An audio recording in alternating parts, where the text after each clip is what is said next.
એસડીઆરએફની જે કેન્દ્રની જોગવાઈ છે એની પણ જે જોગવાઈના આધારે જે મળવાપાત્ર રકમો છે એમાં 563 કરોડ રૂપિયા એ કેન્દ્રની એસડીઆરએફની જોગવાઈમાં આ પેકેજમાં મળવા જઈ રહ્યું છે. રાજ્ય સરકારે ભૂપેન્દ્રભાઈએ અને અમારા વિભાગે અમે બંને મંત્રીશ્રીઓ રમેશભાઈ કટારા અને હું એમણે પણ મુખ્યમંત્રીના માર્ગદર્શનની સંવેદનાથી રાજ્ય સરકાર ઉદાર અભિગમ રાખીને ટોપઅપ જે પ્રકારે પેકેજ ભૂતકાળમાં જાહેર થયા છે એમાંથી પણ વધારે આપવાની માની મુખ્યમંત્રીશ્રીએ અમને સૂચના આપી અને રાજ્ય સરકાર 384 કરોડની વધારાની સહાય 563 ઉપરાંત રાજ્ય સરકાર એ પોતે આ સહાય કરી રહી છે.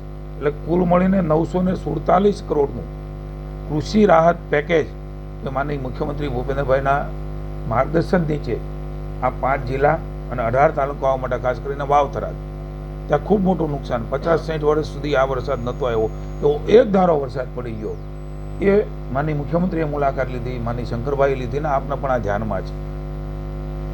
એટલે 947 કરોડ રૂપિયાનું પેકેજ એ મદદ કરી રહ્યા છે.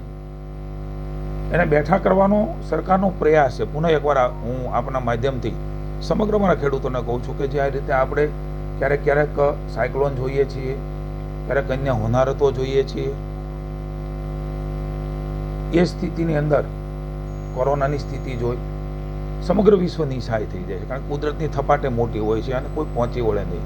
પણ રાજ્ય સરકારે એમને બેઠા કરવાના ભાગરૂપે એને મદદ કરવાના ભાગરૂપે આ પેકેજ